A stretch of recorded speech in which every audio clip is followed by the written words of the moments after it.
Agar rezeki kita berkah teman-teman, saya menyiapkan ada 16 poin yang harus diperhatikan. Dan satu sama yang lain berkaitan. Yang pertama, yang paling sederhana dan selalu dilakukan bisa, syukur. Bersyukur teman-teman sekalian. Syukuri nikmat Allah. Sering mengucapkan Alhamdulillah. Walaupun mungkin di mata kita sedikit. Walaupun kadang-kadang di mata kita itu adalah hal-hal yang berat atau tidak baik misalnya, itu kurang baik. Seperti orang lapar misalnya, orang haus, orang anggap itu selalu buruk. Kalau ditanya siapa yang mau lapar, oh jawabnya nggak mau, gitu kan? Tapi sudah paham belum teman-teman sekalian kalau tanpa lapar nggak enak kita makan. 2 piring makan, kemudian dikasih lagi ayam goreng, kasih apalah di sini Makassar coto, kasih sop saudara, sudah nggak mau. Tapi kalau lagi lapar, nasi sama sambal enak. Jadi makanya kalau lagi lapar, bilang Alhamdulillah lapar. Bukan aduh lapar. Benar nggak? Karena kita kalau bilang aduh berarti kita mengeluh. Padahal lapar itu jembatan untuk nikmati makanan. Haus, Alhamdulillah haus. Karena dengan haus nikmat minum. Kita kalau lagi puasa, musim kemarau, kemudian pas buka puasa minum 1 teguk air es, luar biasa nilai. Tapi kalau orang tidak lagi haus, maka dia tidak tahu. Karena kalau kita lagi tidak haus ditawarin sama teman mau minum apa? Minum apa ya? Masih bisa milih. Karena lagi nggak haus. Coba kalau haus kita milih, minta air es yang dingin. Sama dengan capek. Capek itu banyak orang mengeluh, aduh capek, pulang rumah langsung tidur. Padahal capek itu jembatan untuk menikmati istirahat itu. Coba teman-teman kalau dari pagi sampai malam tidur terus, malam disuruh tidur lagi, masih bisa tidur? Sudah enggak? Baik, sekarang kalau kita dari pagi aktivitas sampai malam, capek sekali. Kemudian malam tidur 2 jam, 3 jam, enak enggak? Hah? Berarti capek itu sebuah nikmat. Kan itu. Maka semua yang kita lalui sebenarnya nikmat teman-teman sekalian. Nikmat. Cuma banyak orang tidak memahami masalah itu. Makanya dia hidupnya diisi dengan keluh kesah. Keluh kesah. Padahal Allah sudah janjikan dengan berterima kasih, bersyukur, saya tambah. Pasti janji dari Allah. Selalu lisan kita Alhamdulillah, Alhamdulillah, Alhamdulillah. Apa saja. Alhamdulillah. Bahkan seringkali Allah selamatkan kita dari keburukan justru karena Allah sayang dengan kita. Mungkin kita pas mau keluar hujan lebat. Tak usah kita mengeluh kesah. Karena bila kita keluh kesah hujannya tetap turun, gitu kan? Baik, pasti ada hikmah di belakang itu semua. Sangka baik dengan Allah SWT. Ada seseorang pengusaha di Jerman, kisah nyata, dia mau naik pesawat, telat ke bandara 15 menit saja. Pesawat masih ada. Kemudian tiba-tiba saja ditutup counternya. Pengusaha di bisnis kelas, paspornya pun businessman, biasanya diprioritaskan. Enggak, kata orang counternya enggak bisa lagi. Muslim ini, orang Muslim. Kisah nyatanya di Eropa pada saat itu. Kemudian dikatakan, tolong bantu saya ada meeting, saya harus ketemu. Ini meeting sekian banyak, sekian miliar dolar. Wah nggak bisa. Udah nggak bisa, konter sudah tutup. Dia berusaha nggak bisa. Akhirnya tunda pesawat setelahnya 4 jam selisihnya. Baru dapat penerbangan lagi. Dia sambil duduk, dia batalin, dia menyesali segala macam. Subhanallah, dia tiba-tiba berbalik dari penyesalan menjadi bersyukur. Gara-gara apa? 15 menit setelah take off pesawat diberitakan pesawatnya jatuh. 15 menit setelah itu jatuh. Tadinya dia berkeluh kesah, dilihat berita di TV langsung dia mengatakan Alhamdulillah saya nggak ada di pesawat pada saat itu. Kuasa Allah. Semua punya hikmah. Kita harus bersangka baik. Kata Nabi SAW, Allah berfirman, Ana inda dhanni abdi bi. Saya sesuai dengan prasangkaan hamba-hambaku. Sangka baik dengan Allah. Allah pasti menyiapkan sesuatu yang baik buat kita. Gak mungkin buruk teman-teman sekalian. Bahkan hal yang kita anggap buruk pun untuk kebaikan buat kita, sebagaimana sudah saya kasih contoh-contoh tadi. Allah Subhanahu Wa Taala menyebutkan dalam surah Saba, surah nomor 34 ayat 15, dalil tentang syukur. A'udzubillahi minasyaitonirrajim. Innama ta'buduna min dunillahi awthana wa takhluquna ifka. Sesungguhnya semua yang kalian sembah selain Allah adalah berhala-berhala dan kalian dusta dalam hal itu. Misal orang sembah berhala, patung, dia bohong itu. Dia yang pahat, dia yang warnain, kalau rusak dia yang perbaiki, lalu dia panggil Tuhan. Kata Allah itu bohong. Jimat, kain, kertas, dijahit-jahit, digantung di badannya. Baru dia bilang itu bisa berikan manfaat. Padahal dia lebih besar dari jimatnya. Hah? Bagaimana bisa dia berfaham seperti itu? Atau apalah ya, khurafat-khurafat yang tidak masuk di akal. Semua itu kedustaan kata Allah. Muka bumi ini teman-teman semuanya sudah diciptakan sama Allah dengan keamanan dan ketentraman. Manusia yang besar-besarkan itu. Seperti contoh misalnya di kampung-kampung kita sering orang kalau lewat di jembatan, oh di sini ada buaya putih. Ada inilah, ada itulah. Bohong, enggak pernah ada beritanya. Dari mana ada buaya putih ini? Tapi diberitain begitu. Nanti dibumbu-bumbuhin, jadi masalah. Padahal tidak ada apa-apa di situ. Itu buminya Allah, sungainya Allah, tanahnya Allah, enggak ada sama sekali. Seorang mukmin mau hidup di hutan, mau hidup di lautan, di atas gunung, semuanya aman, tentram. Allah jaga ini semua dengan malaikatnya. Cuma syaitan menakut-nakuti dia. Ya? Orang-orang Arab jahiliyah Dikatakan dalam sebab turunnya surat Jin, itu mereka kalau jalan perjalanan kemudian tiba di sebuah lembah, penjaga atau pemimpin kafilahnya membawa setengah bekal makanan, bawa di lembah, baru mengatakan, wahai penjaga lembah, ini setengah bekal kami, jangan ganggu kami. Kata Allah, fazaduhum rahaqa, maka syaitan di sekitar lembah itu makin kerjain mereka, padahal tidak ada apa-apa sebelumnya. Jangan berlebihan. Kuasa Allah, kita dibuat tenang, aman, nikmatin yang halal, kerjakan perintah, tidak ada yang ganggu, mustahil. Sudah kuasa Allah. Dikatakan di sini, innal ladzina ta'buduna min dunillahi la yamlikuna lakum rizqa. Semua yang kalian sembah selain Allah tidak memiliki sedikit pun rezeki buat kalian. Fabtagu indallahi rizq, maka hanya sembahlah Allah saja dan minta rezeki kepadanya. Wa'buduhu washkuru lah, tunduklah padanya dan juga bersyukurlah kepadanya. Ilaihi turja'un, hanya kepadanya kalian akan dikembalikan. Saksi bahasan kita, washkurulah, nikmati dan syukuri. Yang kedua teman-teman sekalian adalah dari 16 poin, berinfak dan bersedekah. Dan ini sering saya ingatkan dalam pengajian saya, mungkin teman-teman yang mengikuti di YouTube sudah sering dengar kalimat ini, maka saya ingatkan kembali. Kita berbeda orang Islam dengan sistem kapitalis. Kapitalisme mengatakan bahwasanya menabung pangkal kaya. Kalau Islam beda. Islam tidak mengatakan menabung pangkal kaya, berinfak pangkal kaya. Beda konsepnya. Nabung berarti tidak dikeluarkan, infak berarti keluarkan, tidak bisa ketemu ini. Makin banyak kita keluarkan di jalan Allah, makin banyak rezekinya. Itu rahasianya. Kalau kapitalis tidak, makin sering nabung makin kaya, karena secara hitung-hitungan bertambah di rekeningnya. Seperti itulah. Padahal sebenarnya pemahamannya berbeda. Dalam sebuah hadis Bukhari, kata Nabi SAW, Allah berfirman, ya ibna Adam, anfik alik. Wahai anak Adam, berinfak di jalanku, aku akan berinfak untukmu. Teman-teman, Allah ini menjanjikan kepada kita, kalau kita memberikan kepada Allah atau berinfak di jalan Allah, banyak sekali manfaatnya. Ada hadis Bukhari Muslim berbunyi, setiap hari Allah turunkan 2 malaikat yang khusus berdoa. Yang satu mengatakan, ya Allah, lapangkan rezekinya orang yang berinfak, dan yang satu mengatakan, ya Allah, sempitkan rezekinya orang yang pelit perhitungan, Allah nggak akan kasih. Kemudian juga teman-teman sekalian, Allah membalas setiap infak kita itu minimal 10 kali lipat loh, 1000%.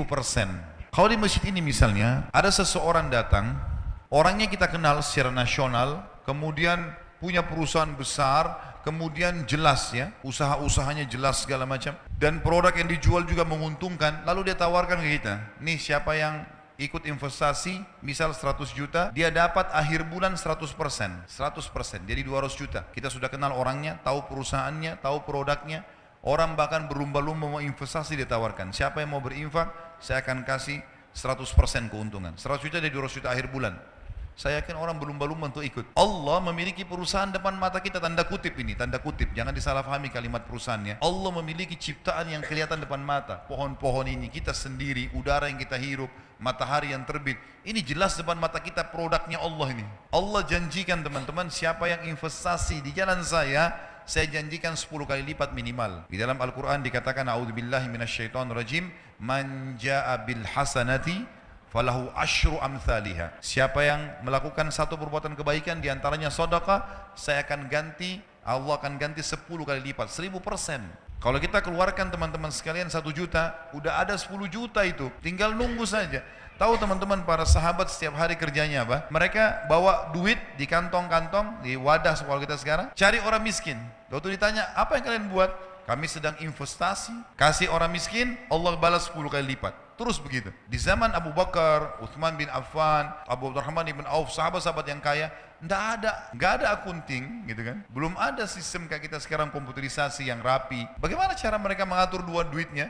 Saya kalau baca sejarah mereka itu luar biasa. Dagang, transaksi, orang susah dibantu, orang yang memang layak dapat untung, diputar lagi modalnya, dikeluarin di jalan Allah, disedekahkan, yang sisanya dipakai modal. Begitu-begitu saja. Waktu mereka meninggalkan harta, kalau itu sekarang itu bisa ratusan miliar rupiah, mungkin triliunan kalau uang rupiah. Mereka tidak punya admin, tidak punya apa-apa. Bagaimana mereka bisa atur semua itu? Karena sedekah. Abdurrahman bin Auf pernah buktikan kepada kita dalam kisahnya. Beliau pernah kedatangan keuntungan 1 peti emas. Belum pernah untung sebanyak itu. Dia duduk gelisah di dekatnya emas itu. Istrinya tanya, kenapa Abdurrahman? Saya gelisah lihat ini. Enggak pernah keuntungan kita sebesar ini. Allahu alam kalau terjadi di seseorang di antara kita yang dapat satu peti emas, mungkin udah di dalam di tanah kali ya, supaya enggak ketahuan di mana. Dia gelisah, istrinya bilang, kenapa? Saya gelisah, enggak pernah ada keuntungan begini. Kata istrinya, lalu apa yang kau lakukan? Saya mau infakkan jalan Allah. Jangan ada di rumah malam ini. Baik, sama istrinya bungkus-bungkus, bagi-bagiin, malam itu habis. Besok datang 2 peti. Kisah nyata ini. 2 peti yang seperti itu. Dia istrinya bilang, ini gimana? Infakkan lagi. Besoknya 3 peti. Setiap dikeluarkan dibalas sama Allah cash langsung pada saat itu. Cuma mau berani atau enggak nih? Percaya atau enggak? Ini kadang-kadang makan sama temannya, mau traktir atau enggak ya? Ragu. Kadang-kadang tunggu temannya pegang dompet baru bilang, saya aja nggak apa-apa. Oh nggak apa-apa temannya. Oh ya sudah dibayarin nggak apa-apa. Sering-sering ya. Pesannya sering-sering gitu. Ini salah ini. Di jalan Allah 10 kali lipat. Praktekin, ini rumus yang sederhana. Infak, Allah bilang di jalanku, aku akan balas infakmu itu. Pasti lebih banyak. Dalam hadis Bukhari, kata Nabi SAW, orang sebelum kalian ada 2 orang, dua-duanya bersahabat, dua-dua punya kebun, musim kemarau. Nggak ada hujan sama sekali. Kata Nabi SAW, ini si A sama si B, dia disebutin namanya. Kata Nabi SAW, salah seorang dari mereka, kita anggaplah misalnya A sama B, si B ini. Dia bilang, saya melihat ada awan lewat di atas kebun saya, dan saya dengar suara mengatakan, turunkanlah hujan di kebunnya si Fulan, temannya dia di sebelah. Maka dia bilang, saya bingung, kenapa ada suara dari awan? Saya ikutin, ini hadis sahih riwayat Bukhari, penyampaian Nabi SAW. Kata Nabi SAW, dia pergi kebun temannya. Ternyata betul hujan turun cuma di situ saja. Yang lain enggak, musim kemarau. Lalu kemudian dia tanya temannya, apa yang kau lakukan dengan kebunmu? Dia bilang, hasilnya kebun ini saya bagi 3. Hasilnya saya bagi 3. Sepertiga saya infakkan dulu jalan Allah. Sepertiga saya pakai untuk kembali modal. Sepertiga saya pakai buat kebutuhan keluarga saya. Kata temannya, pantas kau dapat ini. Ada ipar saya di Ternate, teman-teman saya pernah datang ke sana. Pulang ceramah jam 11:30 malam, suara rumahnya masih pakai seng di belakang. Ternyata ada suara kayak batu besar, pang gitu ribut. Saya kaget, dia ketawa. Dia bilang itu mangga jatuh. Mau coba? Iya, orang Ternate bilang ini mangga madu. Ya. Saya nggak tahu di Makassar kita bilang apa tuh, di Jakarta mana lagi katanya. Ada titik-titik madunya di dalam. Coba ya coba, memang manis sekali. Masya Allah saya makan sama dia. Saya bilang besok pagi saya mau lihat pohonnya. Dia bilang ya silahkan. Terus dia bilang pohon ini sepanjang tahun berbuah terus. Saya bilang kok bisa dikasih bibit? Dia bilang enggak. Saya biarin aja begitu. Pokoknya dia sepanjang tahun berbuah. Biasanya kan mangga kita tahu setahun sekali kan. Paling maksimal setahun 2 kali itu sudah luar biasa. Besok pagi habis sholat subuh di masjid saya keluar, saya ke rumahnya, saya pamit ke belakang. Ternyata pohon itu cuma pendek, mungkin cuma 3 meter, seperti mungkin tiang masjid ini. Kemudian buahnya banyak sekali, sampai mau jatuh ke paving bloknya itu. Cuma pohon itu, setengah pohon masuk ke rumahnya, setengah pohon melintang keluar temboknya gitu. Terus dia keluar, dia bilang, tiba-tiba kayak Allah kasih jawaban ke saya, dia bilang, ini setengahnya yang masuk ke sini saya pakai buat saya sama keluarga, kalau ada tamu datang saya kasih. Yang keluar itu saya nggak pernah ambil. Siapa saja boleh ambil, silahkan. Saya bilang itu rahasianya kenapa berbuah sepanjang tahun. Coba pertemukan dengan antum di sini, dibungkus plastik, ya. Anaknya saja lihat nggak boleh. Anaknya nggak boleh sentuh. Jangan sentuh ya nak, nanti kalau sudah masak. Kadang-kadang subhanallah ada orang pelit sekali. Dia beli makanan favorit masuk di kulkas, anaknya nggak boleh sentuh, istrinya nggak boleh sentuh. Wah luar biasa nih. Ya. Bagaimana bisa Allah kasih? Maka mulai sekarang harus royal di jalan Allah. Dalam masalah infak teman-teman jangan perhitungan. Itu investasi yang tidak akan pernah habis. Allah Subhanahu wa taala mengingatkan dalam Al-Baqarah surah nomor 2 ayat 254 agar jangan menyesal. Karena kalau teman-teman punya rekening 1 miliar, 2 miliar nggak pernah berinfak di jalan Allah, pada saat meninggal teman-teman demi Allah akan menyesal. Coba dulu saya kasih masjid ini ya, coba dulu saya kasih pesantren ini ya, coba dulu saya beliin Quran ya, udah telat. Udah nggak bisa lagi. Iya kalau ahli waris kita bangun di masjid, kalau enggak, kalau mereka pakai buat kebutuhan mereka saja. Gitu. Allah berfirman, "A'udzubillahi minasyaitonirrajim, ya ayyuhalladzina amanu anfiqu mimma razaqnakum min qabli an ya'ti yaumun la bai'un fihi wala khullatun wala syafa'ah wal kafiruna humudz zalimun." Hai orang-orang beriman, infakkan, keluarkan, jangan perhitungan di jalan Allah. Apa yang kami jadikan rezeki buat kalian sebelum datang hari tidak ada transaksi, nggak ada persahabatan, tidak ada lagi pertolongan. Dan orang-orang kafir mereka adalah orang-orang yang zalim. Memberi teman-teman, berikan yang terbaik. Jangan pakai istilah daripada makanan rusak di kulkas kasih aja orang. Nanti rezeki juga daripada ini. Mau dapat ikan paus pakai kapal tanker. Jangan pakai pancing kecil. Celengan masjid lewat rumahnya Allah loh ini. Lewat celengan korek kantong yang paling kecil. 2.000, 1.000. Kalau ada 500 kuan 500 dikasih masuk di masjid. Baru luar biasa cerewetnya. Minta kesehatan, kekuatan, keturunan, selamat dari neraka, masuk surga, minta jodoh yang cantik, yang gagah. Wah ini, ini kalau malaikat diizinkan cambuk sudah dicambuk ini. Dalam surah Ibrahim, surah nomor 14, ayat 31 sampai 34 Allah juga berfirman, A'udzubillahi minasyaitonirrajim, kulli ibadiyalladzina amanu. Katakanlah hai Muhammad kepada hamba-hambaku yang beriman, yuqimus shalah. Mereka selalu solat, jaga 5 waktu solatnya.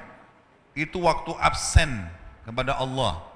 Datang on time di awal waktu. Wa yunfiqu mimma razaqnahum sirran wa alaniyah. Dan mereka selalu ikutkan setelah solat infak. Sembunyi-sembunyi atau terang-terangan. Karena kadang-kadang kita dimintai orang di pinggir jalan sudah. Ingat kaidah dalam ibadah, kalau ibadah telah tiba waktunya, saatnya eksekusi, bukan saatnya menilai. Misal, azan, lalu kemudian kita lihat ada masjid, kayaknya masjid ini kotor, saya mau masjid sana saja. Bukan saatnya menilai. Azan, sholat, di masjid manapun sholat. Gitu kan? Ada orang miskin lewat minta, bukan kita nilai orang ini masih kuat, orang ini bohong atau tidak, bukan urusan kita itu. Orang lagi minta, Tuhanmu lagi suruh kasih, bukan menilai, eksekusi kasih orang. Ini pintu syaitan saja, membuat kita selalu menilai. Lalu kapan kita lakukan? Siapa orang yang kita anggap paling layak? Sementara berinfak boleh kepada orang kaya. Sekarang saya kaya, adik saya kaya, lalu saya mau kasih dia uang, bolehkah? Boleh, infak tetap pahala. Apalagi kalau dia orang miskin, tidak selamanya infak itu kepada orang miskin. Kita boleh memberikan makan orang lain, memberikan hadiah pakaian, walaupun dia orang kaya, nggak ada masalah. Nabi SAW mampu dan beliau menerima hadiah. Kemudian dikatakan min qabli an ya'tiya yaumun la bay'un fihi wala khilal. Sebelum datang hari di mana kalian akan menyesal karena nggak ada lagi transaksi. Orang-orang miskin yang kita temui di dunia teman-teman, kalau kita ketemu di mahsyar, walaupun kita mau kasih 1 miliar rupiah sudah nggak laku miliaran rupiah di sana. Mau kasih pahala dia terima, duit dia sudah nggak terima. Mau kasih makanan dia nggak terima. Orang di akhirat nggak butuh makanan dunia. Tidak ada lagi transaksi dan tidak ada juga persahabatan. Lalu Allah menceritakan di ayat 32-nya Ibrahim, Allahul ladzi khalaqas samawati wal arda wa anzala minas samai ma'an fa akhraja bihi minats thamarati rizqan lakum. Yang telah memerintahkan kalian menjaga salat kalian dan menginfakkan apa yang menjadi rezeki buat kalian adalah Allah yang telah menciptakan seluruh langit dan bumi dan telah menurunkan air dari langit dan telah menumbuhkan dengan air-air itu buah-buahan sebagai rezeki buat kalian. Wa sakhkhara lakumul fulka litajriya fil bahri bi amri. Dan yang telah menyuruh kalian salat dan berinfak di jalannya adalah yang telah menundukkan buat kalian bahtera-bahtera, sehingga yang telah menundukkan buat kalian lautan dan sungai sehingga bahtera-bahtera kalian bisa meraung di atasnya. Wasakhkhara lakumul anhar, dan telah menundukkan juga buat kalian sungai, jadi laut dan sungai. Wasakhkhara lakumus syamsa wal qamara daibain, dan yang telah merintahkan kalian salat dan berinfak adalah yang telah menciptakan dan mengatur matahari dan bulan yang rutin, matahari pagi hari, bulan di malam hari. Wasakhkhara lakumul laila wan nahar, dan yang telah menyuruh kalian salat dan berinfak adalah yang telah menundukkan malam dan siang. Wa atakum min kulli ma sa'altumuh, dan juga dia telah memberikan semua yang kalian minta. Wa in ta'uddu ni'matallahi la tuhsuha, kalau kalian ingin menghitung-hitung nikmat Allah, kalian tidak akan mampu menghitungnya. Innal insana la zalumun kafar, sesungguhnya manusia itu adalah makhluk yang zalim dan kufur. Tidak ada haknya dia, tidak ada punya dia di situ andil, tapi dia merasa dia punya hak. Teman-teman sekalian, kalimat Allah di sini wa atakum min kulli ma sa'altumuh. Saya mau teman-teman renung ini. Allah bilang dan Allah memberikan semua yang kalian minta. Bagaimana kita pahami ayat ini? Mungkin ada di antara kita sini yang mengatakan, Ustaz, ada doa saya yang belum Allah kabulkan. Baik, pertemukan sekarang teman-teman antara kebutuhan kita sehari-hari dengan permintaan kita yang belum Allah kasih. Contoh, kita lagi lapar. Setiap hari kita lapar kan? Kalau kita nggak makan sehari lapar. Kita kadang-kadang cuma bilang begini, lapar. Kalimat itu saja. Dapat makanan, baik kita beli sendiri, baik kita dikasih orang, baik tiba-tiba ada yang sudah terhidangkan di rumah. Kalau kita tidak dipenuhi lapar kita tiap hari sama Allah, nggak bakal kita hidup sampai sekarang. Tiap hari kita haus, Allah penuhi haus kita. Tiap hari mata kita butuh cahaya, lalu Allah kasih cahaya. Tiap hari kita butuh energi untuk tubuh kita, Allah kasih. Gitu kan? Tiap hari banyak bahaya yang bisa menyerang kita dari bakteri, Allah jaga. Ingat ya, orang sehat lebih banyak daripada orang sakit loh. Di sebelah kita ini ada rumah sakit. Mana lebih banyak teman-teman? Orang yang jalan di jalanan atau orang yang di rumah sakit? Orang yang di jalanan lebih banyak. Lebih banyak orang yang sehat daripada orang sakit loh. Kita sekarang dalam kehidupan kita selama hidup, umur antum ini berapa? 30, 40, 50 tahun, 60 tahun. Mana lebih banyak sehat atau sakit? Lebih banyak sehatnya. Mana lebih banyak lapar atau kenyang? Kenyangnya lebih banyak. Kita kadang-kadang lapar, berapa menit kita makan selesai. Bisa berapa jam bertahan kan? Lebih banyak nikmat Allah loh sebenarnya pada kita. Jadi yang Allah belum kasih 1-2 permintaan, yang lain Allah kasih loh. Kita capek tinggal tidur, kita lapar tinggal makan, kita hirup oksigen. Yang Allah belum kasih mungkin kita minta jodoh, kita minta pekerjaan. Itu pun ada hadis yang berbunyi begini, sangka baik sama Allah. Kata Nabi SAW, kalau Allah mendengar doa yang indah dari hambanya, maka Allah sengaja terlambatkan jawabannya agar dia tetap dalam doanya.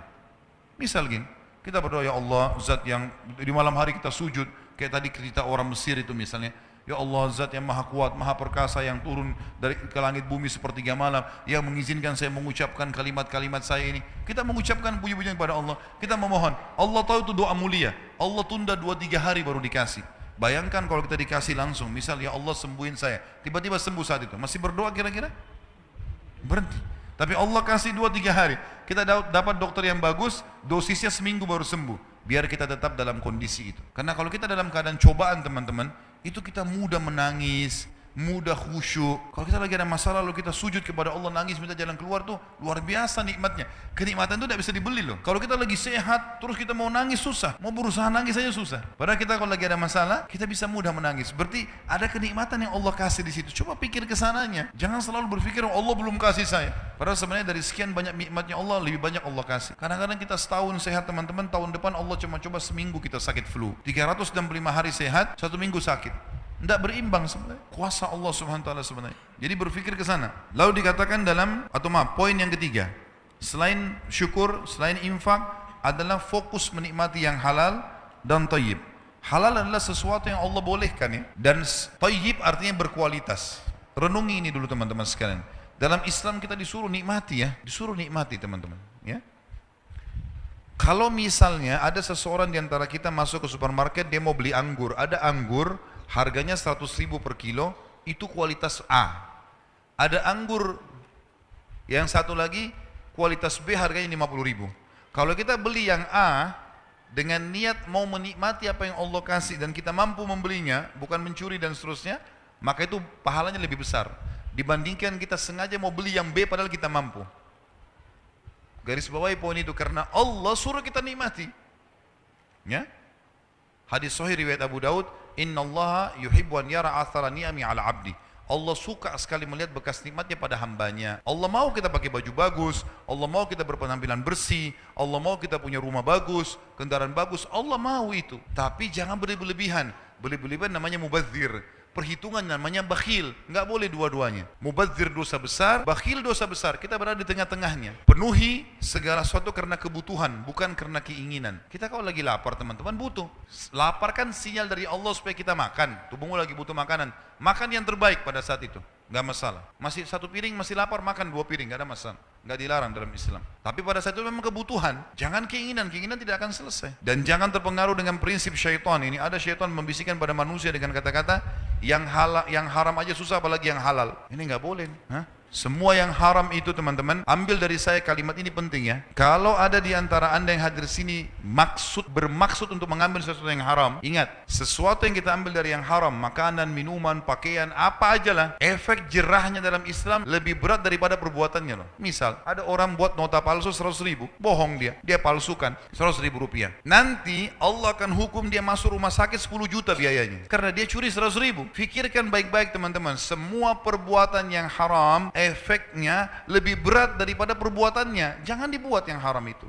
nggak baik. Orang zina sejam di hotel, itu sudah cukup Allah buat dia sakit 2 bulan, 3 bulan, setahun, gitu kan. Ada orang kena penyakit kelamin seumur hidup, naudzubillah. Padahal perbuatannya 1 jam tadi. Bisa orang kucing lewat ditendang sama dia. Kucing dipikir nggak melawan, makhluknya Allah loh. Tuhan kita sama. Tuhannya akan balas. Nanti kita jalan pakai sepatu baru keselio 2 minggu sakit. Padahal tadi tendang kucingnya itu cuma nggak sampai 1 menit. Tapi dihukum sama Allah 2 minggu sakit.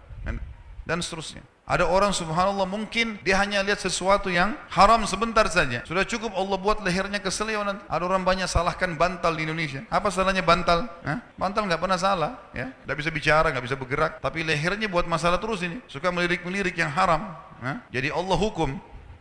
Sedekah yang paling tinggi sedekah buat diri kita sendiri. Baru sedekah buat keluarga, baru kerabat, baru kemudian umumnya kaum muslimin. Sebagaimana ada sahabat yang mengatakan, ya Rasulullah, saya punya 1 dirham. Kata, di mana saya infakkan? Kata Nabi, buat dirimu dulu. Beli baju buat kamu, beli tas, beli kebutuhan, kendaraan silakan pakai buat kamu. Ada lagi ya Rasulullah 1 dirham. Kata Nabi SAW, buat anakmu. Ada lagi ya Rasulullah 1 dirham, buat istrimu. Ada lagi ya Rasulullah 1 dirham, buat kerabatmu. Ada lagi ya Rasulullah. Kata Nabi SAW, engkau lebih tahu di mana kau letakkan. Setelah itu silahkan, bebas. Jadi kita boleh menikmati itu. Salah kalau enggak gitu.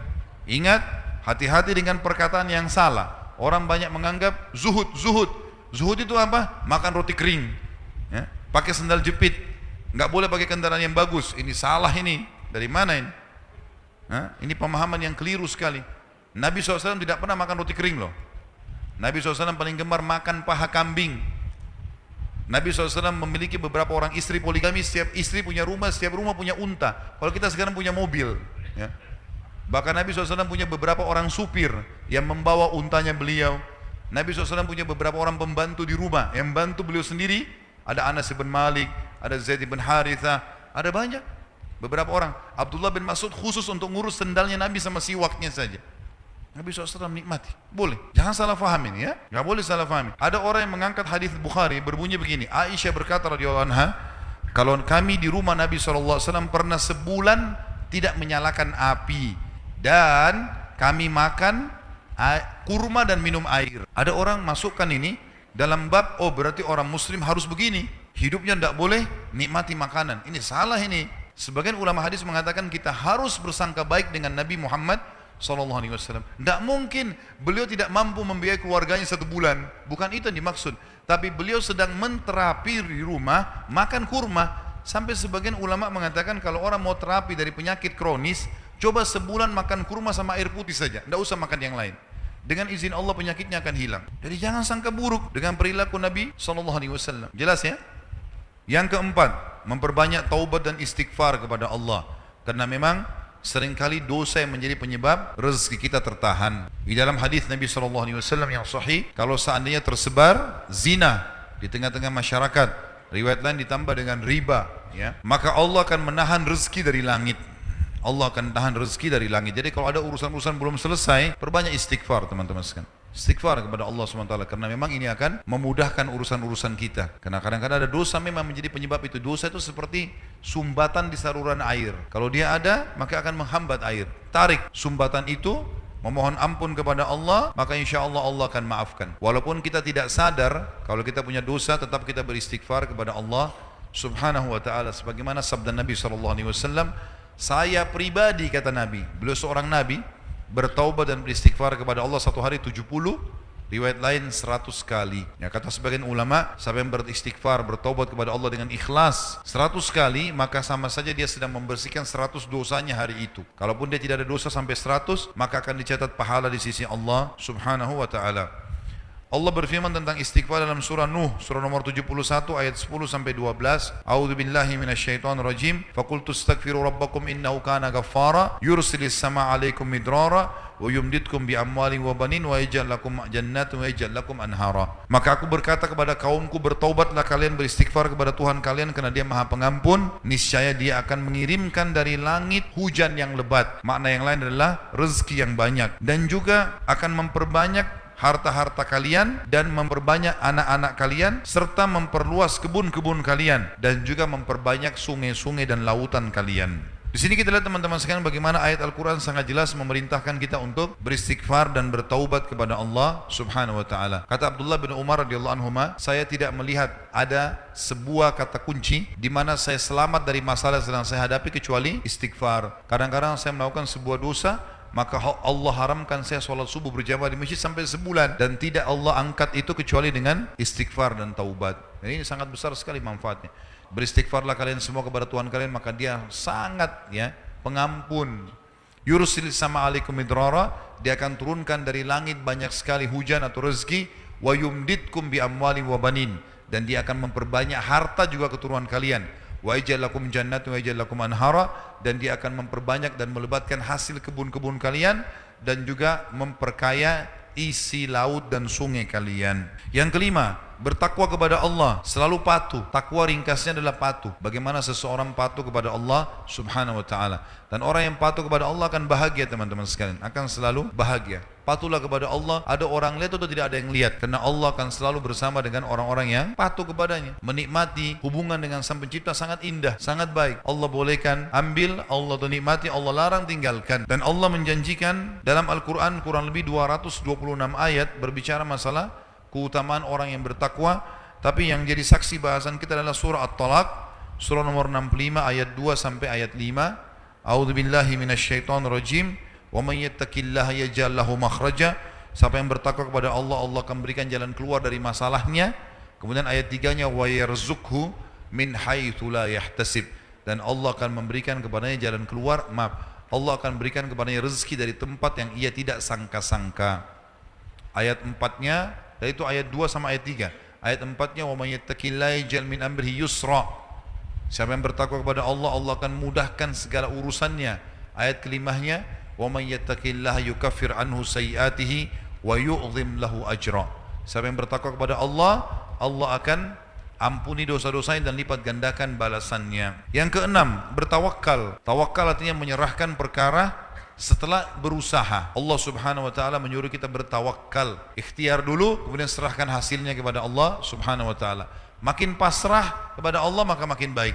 Sebagaimana sabda Nabi SAW dalam hadis Bukhari, kalau kalian betul-betul bertawakal kepada Allah, betul-betul menyerahkan hasil usaha, setelah ikhtiar baru kemudian baru serahkan hasilnya kepada Allah, maka pasti Allah akan berikan kepada kalian rezeki seperti seekor burung yang pergi pada pagi hari, kemudian dia kembali sementara perutnya sudah terisi dengan makanan. Hewan-hewan tuh teman-teman sekalian nggak punya ijazah kayak kita, nggak ada ide bisnis, nggak tahu komputer, nggak tahu HP, hidup, makan, minum.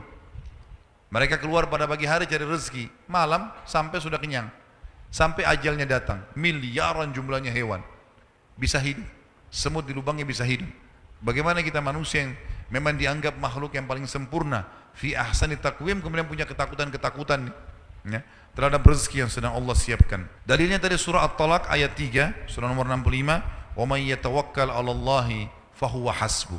Siapa yang bertawakal kepada Allah, serahkan hasil usahanya kepada Allah, maka Allah akan jadi pencukup baginya. Yang ketujuh, silaturahim. Silaturahim artinya melanjutkan hubungan kerabatan. Kita semua alhamdulillah punya rahim, punya kerabat yang punya hubungan darah sama kita. Dan tidak dinamakan rahim kalau seseorang itu satu kampung, satu negara. Kata Nabi SAW dalam masalah ini, hadis sahih riwayat Bukhari, siapa yang ingin diberkahi umurnya, diluaskan rezekinya, maka dia melanjutkan hubungan silaturahim. Dan silaturahim yang paling puncak adalah hubungan dengan kedua orang tua. Ya, teman-teman sini yang pendatang, orang tua yang masih hidup di kampung, telepon setiap hari, pakai stopwatch teman-teman, 1 menit saja. Kalau rasa berat, padat kerjaan, maka harusnya kita tetap luangkan waktu. Mereka adalah sumber kehidupan kita. Ya, ridho Allah ada di ridho kedua orang tua. Kita kadang-kadang subhanallah kalau ditelepon sama partner bisnis, teman kantor, atau calon pasangan hidup, sibuk menerima telepon mereka berjam-jam. Tapi kalau ibunya telepon, buru-buru, sudah bu ya saya ada kerjaan, biarkan dia ngomong. Kalau perlu berhentikan semua kegiatan. Seorang syekh ditelepon sama ibunya lagi pengajian di Jeddah, teman-teman, diberhenti beliin. Mic-nya dimatikan, waktu ibunya telepon kemudian dia angkat. Iya ibu, saya ada perlu nak, perlu beli ini, perlu beli itu. Baik, saya datang sekarang ibu. Ditutup teleponnya lalu dia bilang, maaf jemaah, ibu saya lagi butuh. Tutup kafaratul majlis, tinggalkan majlisnya, dia pergi layani ibunya. Dia nggak bilang sama ibunya, bu tadi saya lagi pengajian loh itu. Nggak sama sekali. Berapa orang di antara kita begitu, sibuk di kantor. Kenapa tadi nggak angkat teleponnya nak? Ibu kan tahu itu jam kerja saya. Marah-marah sama ibunya. Padahal subhanallah ini adalah puncak silaturahim. Rezeki kita ada di situ. Berbuat baiklah teman-teman sekalian. Penuhi kebutuhan mereka, samponya, sabunnya, odolnya, sikat giginya, bedaknya, handuknya, penuhi semuanya. Kalau perlu jangan sampai mereka beli sendiri. Kirimkan dari Makassar ke kampung-kampung itu. Itu luar biasa fadilahnya. Kata Nabi SAW, ibumu dan ayahmu, kemudian saudarimu, saudaramu, lalu kerabat terdekat. Itu orang-orang yang paling dekat dengan kita. Jadi ini rahim yang harus dijaga. Kadang-kadang subhanallah kita setahun sekali mudik, itu pun pada saat setahun sekali ketemu sebentar sama orang tua salaman, lalu tinggalkan mereka. Ketemu sama teman-temannya. Orang tua lagi butuh, rindu mau bicara sama kita. Doanya mereka sangat luar biasa. Seorang salaful ummah di kancah peperangan teriak-teriak, saya sudah menang, kita pasti menang, Allahu Akbar. Terus dia takbir. Sampai orang-orang bingung, ini pasukannya sedikit, lagi dipukul musuh. Kayaknya menang betul, gitu kan? Terus tanya sama pasukannya, kenapa tadi anda begitu yakin? Dia bilang, karena tadi sebelum saya berangkat, waktu kita sebelum berangkat ke medan perang ini, saya sudah pesan sama ibu saya, ibu doain saya ya, supaya saya menang. Dan saya yakin ibu saya sedang doakan dan Allah utus pasukan dari langit membantu saya. Jangan merembet tangan-tangan yang sudah keriput orang tua kita teman-teman sekalian. Mereka angkat tangan ke langit diijabah. Kata Nabi SAW, doa orang tua buat anaknya diijabah. Itu silaturahim yang paling tinggi. Jangan anggap remeh. Mulai malam ini programkan untuk selalu tanya kabarnya orang tua, ya, beri kebutuhannya, antarkan makanan. Apalagi kalau satu kota Makassar, bawa ke rumahnya, datang, luangkan waktu untuk ke sana. Yang kedelapan, haji dan umrah. Dan ini sesuai dengan hadis Nabi SAW, haji dan umrah yang dikerjakan secara berkesinambungan akan menghilangkan kesusahan hidup dan kemiskinan, sebagaimana api menghilangkan karat dari besi. Orang yang tanya sama saya, Ustaz, saya sudah umroh tahun lalu, sekarang ada uang mau umroh lagi atau saya lakukan yang lain? Saya bilang umroh lagi. Kalau saya umroh lagi, kecuali ketemu dengan hutang ya. Umroh sunnah, kalau bayar hutang wajib, selesaikan utang. Tapi kalau mau ibadah apa lagi, maka umroh. Baik, saya punya duit Ustaz, saya mau umroh lagi atau saya umrohin kerabat saya atau teman saya? Jawabannya anda umroh lagi. Karena tidak ada jaminan umroh yang lalu sudah diterima sama Allah. Dan sekarang yang sedang kena hukum untuk melakukannya adalah kita, karena kita lagi wajib. Kecuali kita sudah bayar, ada lebih lagi, kita bawa kerabat kita, silahkan. Jangan biarkan orang lain melakukannya tanpa kita lakukan, ya. Dan jangan cuma menonton orang lain mengerjakan ibadah. Ini nggak benar. Kita harus di situ punya andil. Kalau kita lagi satu mobil sama teman, ada orang miskin ketuk-ketuk kaca, biasanya kalau teman kita sudah kasih duit, kita juga nggak ikut-ikutan kasih duit kan? Karena kita pikir, oh dia sudah kasih. Ini sama saja nonton orang lain masuk surga, kita sendiri enggak gitu. Ya. Mesti kita andil di situ. Ya. Kenapa kita harus bangga dengan perbuatannya orang lain, gitu kan? Oh orang itu baik ya, orang itu. Kamu bagaimana? Ibu saya itu setiap subuh baca Quran. Ya ibumu, kamu? Bagaimana? Harus kita berbuat. Haji dan umrah manfaatnya besar sekali. Setiap kali kita ke sana kita akan mencas diri kita. Atha bin Abi Rabah rahimahullah, ulama tabi'in, umurnya 100 tahun. 70 tahun dia, 70 kali dia haji. 70 tahun, 70 kali. Ini luar biasa, maka boleh diulang-ulangi. Jadi iman kita disuruh ulangin. Dan itu insya Allah termasuk hal yang mengecas iman kita dan menjadi penyebab datangnya rezeki. Yang kesembilan, hijrah. Dan hijrah ini artinya meninggalkan wilayah kafir ke wilayah Islam. Tidak boleh teman-teman sekali memaksakan diri tinggal di wilayah orang kafir kalau kita nggak bisa ibadah, nggak boleh. Kata Nabi SAW, ana bari'un mimman asya baina adhurul musyrikin. Saya berlepas diri dari orang-orang yang hidup sengaja di tengah-tengah orang kafir. Ya. Nanti kalau mau meninggal susah, jenazahnya nggak tahu dikubur di mana, mau sholat susah, ya mau cari makanan halal susah, gitu kan? Hijrah ke wilayah Islam diperintahkan dan penyebab bertambahnya rezeki. Kalau ada orang bilang dia ke negara kafir untuk mengambil rezeki, ini keliru. Ke negara Islam, karena Allah SWT berfirman dalam surah An-Nisa, surah nomor 4 ayat 100. A'udzubillahi minasyaitonirrajim, wa may yuhajir fi sabilillah yajid fil ardi muragaman katsiran wa sa'a. Siapa yang hijrah di muka bumi ini di jalan Allah ke wilayah-wilayah Islam dari wilayah kafir, maka dia akan dapatkan peluang-peluang yang besar dan kelapangan rezeki dijanjikan oleh Allah Subhanahu wa taala. Dan kita tahu sahabat pada saat hijrah dari Mekah ke Madinah, mereka dibukakan oleh Allah pintu-pintu rezekinya. Yang ke-10 doa, berdoa kepada Allah SWT, selalu berdoa. Jangan pernah berhenti teman-teman, jangan berdoa pada saat darurat saja. Kata Nabi SAW, kenali Tuhanmu, maksudnya berdoalah kamu selalu. Ya. Pada saat kamu lagi senang, maka dia akan kenali kau pada saat kamu lagi susah. Berdoa. Dan doa ini ada kiat-kiatnya. Yang pertama ikhlas kepada Allah SWT tentunya.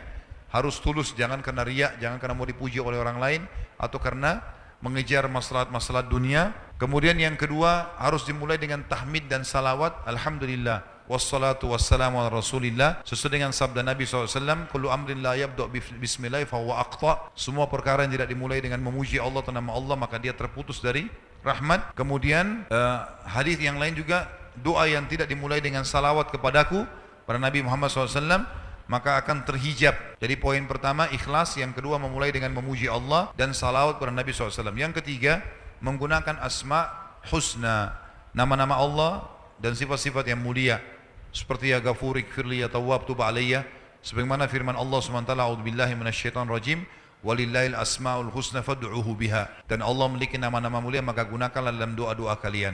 Yang keempat, tidak tergesa-gesa dalam ucapan dan dalam menunggu jawaban. Sabar, nikmatin prosesnya. Mulai kita mengucapkan Rabbana atau Allahumma, itu sudah ada garis startnya, sudah ada garis finishnya. Sabar, nikmati prosesnya. Sebagaimana sudah saya jelaskan tadi di awal-awal pertemuan kita. Kata Nabi SAW, yustajabu li ahadikum malam ya'jal. Diterima doa seseorang di antara kalian selama dia tidak tergesa-gesa. Kata para sahabat, wa kaifa ya'jal ya Rasulullah? Bagaimana cirinya orang tergesa-gesa itu? Kata Nabi SAW, yaqulu da'utu wa lam yustajabu li fatarakat du'a. Dia bilang, saya sudah berdoa belum saya lihat jawabannya, lalu dia tinggalkan doa. Yang kelima, dia yakin, harus yakin diterima. Kata Nabi SAW, Udu'u Allah muqinuna bil ijabah, Udu'u rabbakum muqinuna bil ijabah. Berdoalah kalian pada Tuhan kalian dengan yakin Allah terima. Fa inna Allah la yaqbalu du'a min qalbin ghafil. Karena Allah tidak akan menerima doa dari hati yang lalai. Kalau cuma sekedar seperti orang kumur-kumur atau rutinitas saja, maka ini tidak dikabulkan oleh Allah. Tapi renungi, resapi. Allah memahami semua bahasa. Sampaikan. Yang keenam, memaksimalkan waktu-waktu mustajab doa. Seperti sepertiga malam, pada saat hujan lagi turun. Ya. Kemudian antara azan dan iqamah. Kemudian juga doa orang tua buat anak. Doa anak untuk orang tua, doa muslim untuk muslim yang lain. Ini semua adalah mustajab doa. Baik, kemudian yang ke-11 teman-teman adalah kiatnya nikah. Kalau orang nikah karena memang meminta agar Allah SWT menjauhkan diri dari yang haram, maka ini termasuk pintu rezeki. Kata Nabi SAW, 3 orang yang pasti Allah kasih rezeki, pasti. Yang pertama adalah mukatib. Mukatib adalah seorang budak sahaya yang mau bebaskan dirinya. Dia berkata pada tuannya, saya mau bebas. Tuannya bilang, baik, kamu bayar 10 juta. Lalu kemudian dia bilang, baik, saya cicil sebulan 1 juta. 10 bulan saya bebas. Kata tuannya, baiklah. Ini namanya mukatib. Ini pasti Allah kasih rezeki karena dia mau bebas dari keterbudakannya. Yang kedua adalah mujahid. Walaupun dia keluar dengan baju di badan, Allah akan penuhi kebutuhannya. Dan yang ketiga, seseorang menikah karena takut terjerumus pada yang haram. Jadi yang bujang-bujang harus segera menikah. Yang sudah menikah, sudah nikmati. Ya. Jangan tambah dulu. Nikmati dulu. Ya. Tapi yang belum menikah ini jangan hubungkan antara nikah sama prestasi dunia. Tidak ada hubungannya. Ibadah tidak ada hubungannya sama prestasi dunia. Kalau harus sarjana dulu, harus punya rumah dulu, harus punya mobil dulu, ini terlalu lama. Orang-orang tua juga begitu. Jangan terlalu tahan-tahan anaknya. Tidak ada hubungannya. Ibadah. Saya punya teman-teman pada saat saya masih kuliah, Masya Allah saya tahu mereka menikah, tapi prestasinya bagus. Tidak ada masalah sama sekali. Bahkan kita temukan banyak orang-orang yang sudah praktekin teori ini, mereka nikahkan anak-anak mereka, sementara berjalan pun ya, maka kuliahnya atau sekolahnya, itu Masya Allah, malah mereka jadi dewasa, mereka jadi bertanggung jawab, karena terpenuhi. Gangguan terbesar dari laki-laki adalah perempuan, gangguan terbesar perempuan adalah laki-laki. Kalau diselamatkan dengan pernikahan itu sangat luar biasa. Kalau saya sering bahasakan di pengajian saya, tentu ada anak-anak yang Masya Allah, dia tidak tergoda dengan lingkungan mungkin, tapi ada banyak yang tergoda. Maka lebih baik kita menambah 1 piring makanan di meja makan kita untuk anak mantu, sehingga anak kita aman, daripada kita membiarkan anak itu melanglang buana di sana sini dan kita tidak mau tahu. Nanti ada hamil di luar nikah, ada memalukan nama keluarga, dan zina berbahaya. Orang tuanya yang tanggung jawab. Ya. Kemudian yang ke-12 adalah ilmu. Dalami ilmunya. Kalau teman-teman mau kembangkan sebuah usaha, ya, dalami ilmunya. Itu saja kok, mudah bisa dipelajari. Misal mau buka usaha fotokopi, pelajari ilmunya, berapa modalnya, kira-kira posisi di tempat yang saya buka di mana, atau mau buka restoran, mau buka butik, tinggal belajar saja. Gampang kok belajar itu, 1-2 hari sudah punya ilmunya kok, tinggal belajar. Nanti lebih dalam lagi dengan praktek lapangan, gitu kan? Maka itu punya ilmu. Imam Syafi'i mengatakan, siapa yang mau dunia dia harus punya ilmu, siapa yang mau akhirat dia harus punya ilmu, dan siapa yang mau keduanya dia harus punya ilmu. Dia harus punya ilmu, ya. Jadi kita harus kuasai. Makanya banyak orang-orang kafir sukses di bidangnya, dia kuasai itu. Dan orang-orang muslim dianjurkan, sebenarnya dalam Islam sudah ada ya. Innallaha yuhibbu min abdin idza amila amalan an yutkinahu. Allah sangat suka seorang hamba yang kalau dia lakukan satu perbuatan dia menguasainya. Jadi teman-teman jangan terlalu banyak bercabang, fokus ke satu bidang. Misal contoh, dia jual pisang goreng. Udah dikemas pisang goreng itu, bagaimana bisa menjadi sebuah pekerjaan profesional. Insya Allah akan terkenal tuh, gitu kan? Akan maju. Asal dia menguasainya di situ. Kemudian yang ke-13 adalah lingkungan, ya, lingkungan dan persahabatan. Ini berpengaruh. Bergaul dan berteman dengan pemalas, kita akan jadi pemalas. Berteman dengan orang yang berprestasi, kita akan jadi berprestasi. Teman-teman maaf, saya kalau yang bekerja di kantoran, sekarang kalau cari teman yang di bidang kita yang paling rajin, siapa yang di perusahaan yang suka dapat penghargaan, datangi orang itu, tanya kiat-kiatnya, kenapa dia bisa begitu. Itu kita akan nanti minimal mirip dengan dia. Jangan berteman sama orang yang malas, suka nipu, manipulasi data, kita akan kena tampiasannya. Manusia mudah terpengaruh. Makanya kata Nabi SAW, Al-mar'u ala dini khalili, seseorang sesuai dengan agama atau perilaku teman-temannya. Kita kalau bergaul dengan 10 orang pemabuk, kita jadi pemabuk. Kita berteman dengan 10 orang yang hafal Quran, kita akan hafal Quran. Manusia terpengaruh dengan lingkungan, harus kita bentuk itu. Kalau saya pribadi punya prinsip teman-teman, sahabat saya harus yang lebih prestasi daripada saya. Maka saya tidak pernah mau berteman sama orang-orang bodoh. Misal, bukan penghinaan, tapi memang kalau saya lihat orang-orang itu jauh dari agama, jauh dari prestasi-prestasi dunia, untuk apa kita jadikan sebagai sahabat nih? Apalagi kalau pemalas. Kalau dia boleh jadi teman, dia bertanya silakan. Tapi sahabat dekat, tempat kita konsultasi, bicara, musyawarah, gak bisa ini. Harus orang-orang yang lebih berprestasi. Kita akan seperti itu. Saya dari dulu di Madinah saja saya punya pengalaman teman-teman sekalian. Selalu saya berteman dengan, waktu saya masih kuliah, saya cari teman-teman yang selalu juara satu. Apa rahasianya? Kenapa mereka juara satu? Saya berteman, saya lihat, awalnya saya butuh waktu untuk adaptasi, tapi lama-lama saya alhamdulillah bisa berkembang. Contoh yang lain teman-teman di perusahaan, Islam menyuruh kita berkembang. Kalau ada 2 orang jadi OB misalnya, contoh saja, si A sama si B, gajinya 2 juta, 2 juta. Allah akan memberikan kita teman-teman sesuai dengan niat dan keinginan kita loh. Kalau kita mau maju, Allah majukan. Walladzina jahadu fina lanahdiyannahum subulana. Orang yang berusaha menempuh jalan-jalan menuju kami akan mudahkan dia untuk ke sana. Termasuk masalah pintu rezeki ini. Si A sama si B jadi OB. Si A mengatakan sudahlah, saya cukupkan dengan ini, selesai. Maka dia bisa saja sampai 10 tahun jadi OB terus. Kalau si B enggak, misal dia petakan perusahaan itu. Saya dari OB bisa jadi apa saja sih? Oh tingkatannya ini, gajinya ini. Cara untuk mencapai tingkatan ini 1, 2, 3, 4, 5. Dikejar prestasi itu. Maka pasti dia akan dekat ke situ. Walaupun mungkin dia belum mendapatkannya, minimal dia bisa dekat di situ. Kemudian yang ke-14 adalah keterampilan. Ya kalau bahasa saya sebenarnya inovatif ya, dan kreatif teman-teman sekalian. Jadi jangan selalu fokus dan bangga dengan produk orang. Coba berusaha bagaimana kita bisa punya produk sendiri. Kita berusaha sendiri. Memang jangka pendek tidak langsung menguntungkan, tapi jangka panjang itu besar sekali manfaatnya. Enggak ada orang buka usaha kemudian 100% langsung untung terus. Itu enggak normal itu. Pasti ada masalah, dia naik turun, ada cobaan, ada pegawai berhenti, ada ini. Ya itu tantangannya. Di situ tantangan kita jadi lebih pintar nantinya. Tapi alhamdulillah bertahan, gitu kan?